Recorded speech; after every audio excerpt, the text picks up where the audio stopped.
Welcome to another episode of Percolating Thoughts. In this episode, Belle and I are going to talk about always being the yes man or the go-to person because I don't know, I felt very strongly about that here in the recent months, and I'm sure, Belle, you've probably felt some sort of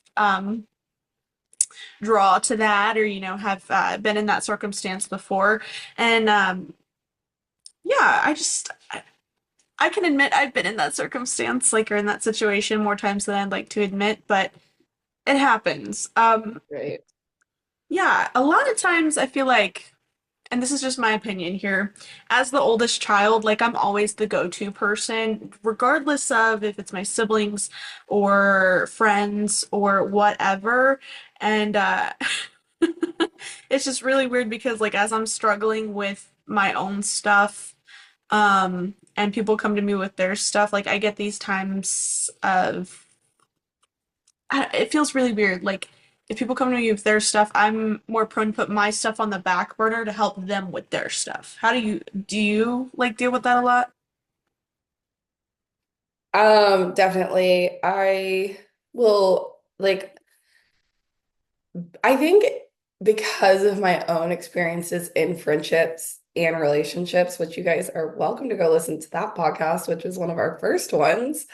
Um, yeah, I find myself just saying yes or wanting to help other people or do what they need first before I do what I need because it's like if you tell me something that you need done, it's just like gonna weigh on me until I do it because then I'm gonna be like, oh, if I had just done that, like then they wouldn't ask me again or like it make their life easier or like I think like the most I don't know, the one that most people could probably relate to is like when your parents ask you to do something. Like my first instinct, I will always say no, but then I feel really guilty about saying no. Like I'm joking when I say no, but then I'm like, wait, what if they think I'm serious? And so then like I'll go do it because I feel guilty because I'm even if it's just taking out the dishes, like and I'm like, I really don't want to do that today. But like there's like I'm always the yes person. And so even if I'm jokingly saying no, like I still feel guilt for that, if that makes sense. No, I get it, and it's like just letting people down or disappointing people by saying no is definitely a weakness of mine because I don't like I understand like I don't like the guilty feeling afterward. Even though like it's okay. People do it every day and it's okay to set those boundaries and say, "Hey, no, like I actually don't have time for this or I actually can't do this." And, and it sucks because like in the position that I'm in, I feel like I need to explain myself when I say no, even though like the thing is like people don't know what I'm going through personally. Same goes for them. I don't know what they're going through, but I feel like I understand leaning on someone. I understand, maybe asking for a little bit of help here and there, but you can't just rely on someone to essentially take care of you in many different forms than one. You have to there are a lot of people who have come to me for money, who have come to me for advice, and it's like, girl, I'm I'm in my 20s. I'm still figuring it out. No, I don't Right. have money to give you because I'm a journalist, so Mhm. it comes and it goes, but it's just like I don't think a lot of people realize the situation that I'm in or the things that I do every day, and the same thing like I don't realize theirs. Um, one thing that I was like seriously dealing with, especially at the beginning of this year, maybe about a month ago, 2 months ago, is at work. Like I just felt like I was being asked to do more than what was on my job description. And I felt bad Mhm. saying no or saying like, hey, I couldn't do this or whatever because I didn't want, management. And it same goes for like other jobs too. Like I didn't want management to look at me and be like, okay, well, she's not doing enough. Or she's, you know, not putting in as much work or time that she normally does, or she seems like she doesn't care. And it's like, well, whenever you come to me, as the yes man and saying, Yeah. like, hey, do this, this, this, and this, I'm gonna be exhausted. I'm gonna be overwhelmed. And I don't think a lot of people, especially in um, work, areas of work or corporate or whatever, they don't realize that. And then I dealt with it um, with my family members, in which it ultimately made me become a middleman in numerous circumstances because people were coming to me to tell me their feelings and emotions. So it kind of like sets people up for failure whenever you do go to that yes man, or and I enjoy being someone um, people can trust, but it's just every time it's like, Yeah. oh, you don't get it, you know? Um, Yeah. have you been able to set like healthy boundaries, or when did you realize that you were a yes man, or just kind of that came into focus for you? I think I came to terms with it honestly really recently. Like I think I always knew I was a yes person, but I never really wanted to admit that that was my role in other people's lives, if that Mhm. makes sense. Right. And it really wasn't until recently when I was in therapy with my therapist, and she was like, does it ever get exhausting being the person who everybody comes to and tells everything to? And I said no. And then I was like, well, I guess if I sit back in retrospect, like, yes, it can be really exhausting to like sit there and know like people choose to come when their lives are like going crazy or things are happening, which is totally fine. But then I think recognizing and realizing, okay, but are they doing the same for me when I need that? Mhm. And I think like that really puts it into perspective of like, do other people do that for me? Or am I simply the person doing it for them? Um, and so I think recently it's when I was like very recently when I recognized it as not the best trait to have if it's with people who don't recognize you as a human as well, if that makes sense. Yeah, yeah. But yeah, I definitely, it's a lot to like unlearn that too, because you want to be the person that's there for everyone. Because Right. you know what it's like to not have somebody that's there for you. Um, so I don't know. There's definitely like a fine line. What No, about you? Did you realize and set boundaries fast, or like I still haven't set boundaries, but you know. yeah, so What are um you? same boat as you. Like I've always known that I was a yes man, and what's really funny is when I was living with my aunt and uncle for a good, 2-ish years, um, my uncle had paid attention to what I was doing. He was like, "Leah, you're working a lot of hours," and I was like, "Yeah, girls gotta get money somehow." And he was like, "Okay, but you also need to like take care of yourself, and you also need to do." What's best for you. You're a teenager. You need to go out and have fun. Looking back, I don't regret the hours that I worked because, yeah, I grew up in I consider myself to be a little bit more like mature. I don't like getting into trouble. I just don't like having that on my conscience. So, Yeah, true. I'd rather stay out of trouble, be at work, or, if my friends were available, go out and do things and um, just, I don't know, just not, I'm not like the life of the party. But anyway, I digress. So it was that moment where I was like, okay, yeah, whatever, okay. Um, and then flash forward to in October, my mom's side of the family and like my dad and my stepmom and stuff, we had a really huge falling out. And I was caught in the middle of that. And in that whole thing, I had to set boundaries for myself to protect my peace and I saw my boundaries not being respected in numerous forms. And then Yeah. like, my worst fear became a reality.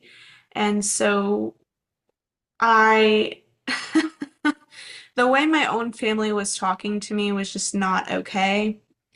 And there was a lot that happened.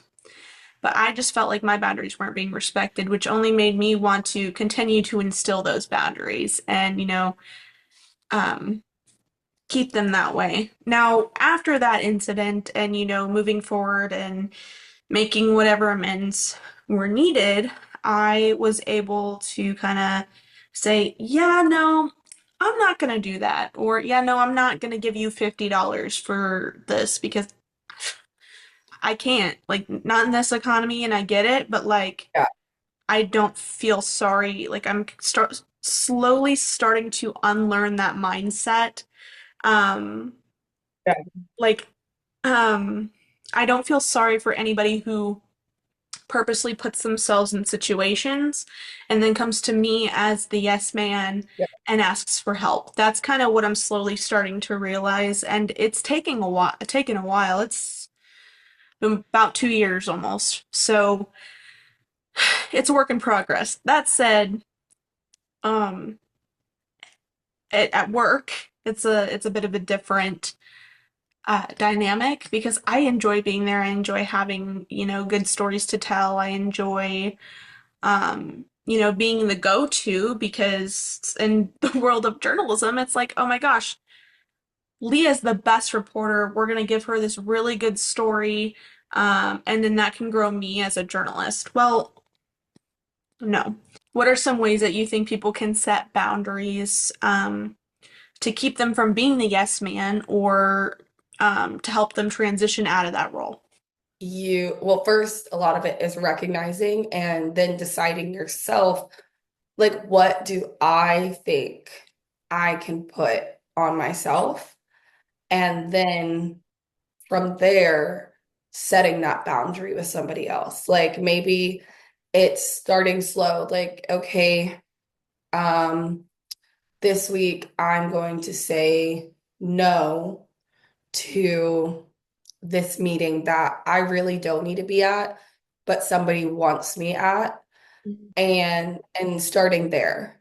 And then figuring out your emotions towards that, because a lot of the times when you are a yes man, um, you tend to start feeling guilty during the hours of when you were supposed to be doing said thing. Um, so I think it's starting small and then working your way up to like a final boundary where you sit down and you say, hey, I really don't have the capacity to keep going to this meeting that's weekly that I am not gaining anything from. And like you guys also aren't gaining anything from me being there. And it doesn't even just have to be a meeting, it could be literally anything, book club, weekly dinner, whatever. If you're realizing it's not giving you joy, like I think that's the biggest thing is it giving me joy? Is it giving me not something in return, but am I feeling happy doing it? And if you're not, then that answers the question of, okay, well, I should reevaluate then what what I want from this, because I think a lot of the times with being a yes person, you forget the boundary of like yourself, like your happiness, what you Right. want, what your end goal is from the situation. And if you keep forgetting, then you're going to keep struggling to set that boundary, because I think you also have to not only just rewire yourself, but you're rewiring other people. But I think also in those boundaries, it can be, I want this instead. Hmm. So, hey, maybe your Tuesdays got really freaking hectic, and you're like, you know what? I still want to do these weekly dinners. I don't want to miss out on that. So you have to learn how to advocate for yourself. Hey, Maybe Fridays work better for me. Would that work for you guys? And asking those things, I mean, they can say no. That's something else, like, I think too, being a yes person is really hard to hear is no from other people because you would never say no. And, but that also can be reevaluating your relationship with those people too. Um, Mhm. so I think your boundaries start small Yeah. and then you reflect on what that feels like for you. Um, and your yes could be very different. And that could be saying yes about listening to somebody's what they're going through, yes to a meeting, yes to going out, and at some point, you know, realizing what do you want from this? Right. Because that's something you have to relearn is what do I want? Because my theory has always been everybody needs to eat. And so if you are constantly trying to go to dinner or lunch or get a coffee or whatever with somebody and they keep saying no, first, that sucks as a yes person because you probably would never say no. But secondly, that's a time to think about a boundary then, and that's really fucking hard. Mhm. Um, but my theory has always been everybody has to eat. So they do have time to get dinner with you or get lunch with you sometime during the week or because they're eating at some point. Right. Right. Um, or they're gonna get a coffee before class or before work or whatever. So, sometimes that is something that as yes people, I mean, I don't want to speak for the both of us, but that you can start struggling with is, well, fuck, I keep saying yes, I keep asking, I keep working towards like whatever this relationship is or whatever I want. But anytime I ask, they're saying no. But if they ask me and I say no, like it's the end of the world. Mhm. Okay, I'm gonna get off my soapbox. No, it's okay. And I think that I feel like if the yes man is saying no to something, if someone is really observant, like a friend, a family member, whomever, if they say like no, if the yes man says like, yeah, no, I don't think I'm gonna do that, or maybe I'll do something else, or I'm not comfortable with doing that, and sets that boundary, my initial reaction would be, are you okay? Like typically you say yes to this, but like, is everything okay? I feel like that would be an okay conversation to have, if you notice that the yes man in your life is having issues or, can't stay, I guess, on task or is just, overwhelmed. Um, like, are you okay? What can I help you with? And, just give them an outlet to talk. I'm not saying that everybody always needs to be like, you should always be observant, but like, everybody always needs to be like, worried about what other people think or how they're feeling, but if you notice certain changes in behavior like that, it's okay to ask that question. And as a yes man, it's okay to be like, well, I really need some time to myself. I really need to um, do this. And that gives, not that they have to explain anything, but it gives that open door for explanation or, you can see the other side of things and, put yourself in their shoes, that sort of thing. Yeah, So, yeah. Um, but I think it is okay to be the yes person. mm, Just evaluate why. yeah. Um, because I can evaluate why I am. Yes. I'm in therapy, right? Yeah. So trying to unlearn the It's wiring. Um, but it can be okay to be yes. And it can be okay to say no. mm, Um, and it can be okay to like be sad too if somebody isn't putting in that effort. Especially the older you get, the more, unfortunately, that lesson comes to light. Um, but that's okay. You can change your mind. I You think can, overall, like evaluating the situation and having it boil down to um no matter the answer that you give, you're confident in giving that answer, and you know that at the end of the day, someone's hurt feelings aren't going to hurt your feelings. Or, someone's reaction isn't going to hurt your feelings or make you feel bad. Like, I feel like that's definitely a mentality that yes man go-to people need to consider or get rid of or, work out. And that's exactly what we're talking about. So. Well, thank you for listening to this episode of our podcast. As always, feel free to like, comment, subscribe. We love to hear from you guys. Please follow us on our social medias. We do coffee reviews from time to time. We post a podcast episode every month on YouTube and on Apple Podcasts. So please be sure to tune in and listen. Thank you so much, and we look forward to talking to you next month. Cheers. Cheers!